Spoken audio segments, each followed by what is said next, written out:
Hot off the presses. I didn't realize I was still on their email list, but I've got Whatnot's press release. They just raised a $225 million Series F funding round at a valuation of $11.5 billion. I have been an outspoken critic of Whatnot. I'm going to get into that in a minute, and I'm going to tell you what I think, who's going to actually buy them within the next year or two, and who makes the most sense based on all this stuff. So I'll just walk you through this because it's hot off the presses. I don't think anybody's got this. Again, that's what they raised. DST Global and Capital G were a big part of this one. They've got new investors that joined the round like Sequoia and Alkeon Capital.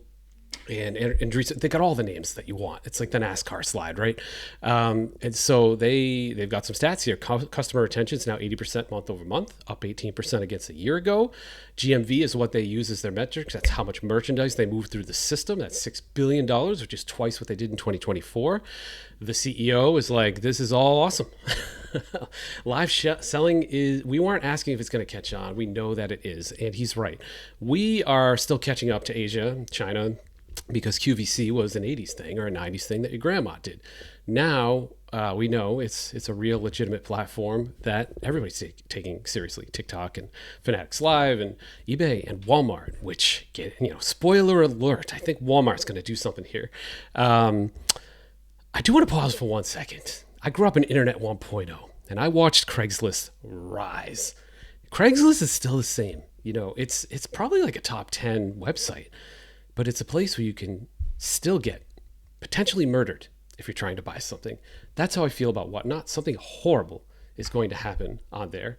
And when it does, that is going to really hurt this. It's not just going to be Grant and Backyard. That's peanuts. It's like something very serious.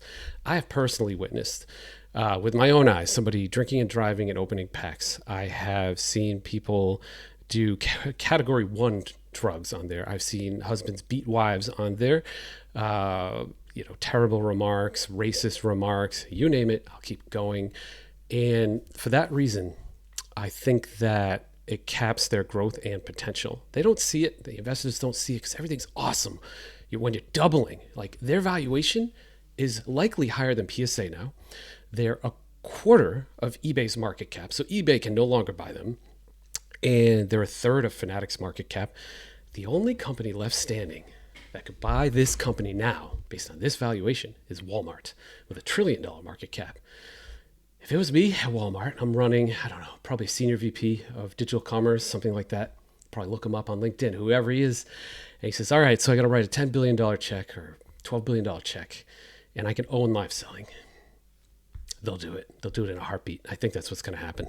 And Walmart's just, Whatnot's making themselves as beautiful as they possibly can be for this. They're up to 900 employees now. I won't get into the shares. It's not a finance channel. I'd love to. If you guys are interested, let me know. I can break down finance stuff pretty well too. But I don't want to bore you because it's sports cards and we want to know what's happening in our space. Okay. It's accelerating internationally. So you're going to see Whatnot just take over Japan probably first and then China, Germany. I wonder how South America, like Brazil, I wonder how India, those are untapped. I don't think anybody's doing sports cards there.